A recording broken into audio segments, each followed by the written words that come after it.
hali senlar shoshmay turish, senlar hali xor bo'lishasan. Assalomu alaykum va rahmatulloh, aziz qadrdonlar, yaxshimisizlar? Bu bugungi videoyim shu musofirda yurgan akalarimga ko'proq tegishli. Hozirgi kunda shunaqangi bir konchinni desam bo'laveradi, unaqa insonlarni mashinnilar chiqib qolibdi akalar. Ko'pchilikda xabar bordir, hozir xabar yo'qlar bo'lishi mumkin. Shuning uchun mana shu videoni iloji boricha podelitsiya qilib, shu eshitmaganlar uchun ko'proq shu videoni bo'lishib qo'yishingizni so'rab qolardim. Men o'zim guvoh bo'ldim. Meni mana yaqin insonlarim, mana shu yerdagi tanish bolalar.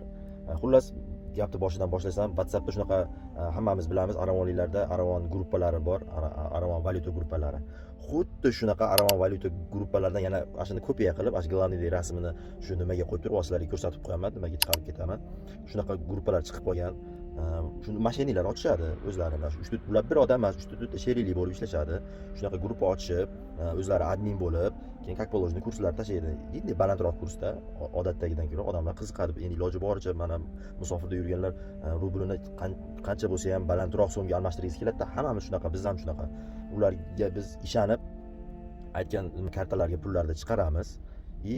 Bizni shatda gruppadan udalit qiladi, cho'rni qilib qo'yadi. Mana shunaqa bo'lib hozirgi kesh bo'lgan insonlar mana bu yoq-buyog'i 90 ming, 70 ming, 160 ming rubl puliga kuyib o'tibdi mana. Undan tashqari men gruppaga kirib ko'rsam, bu yerda unaqa qaqshagan insonlar juda ko'p ekan.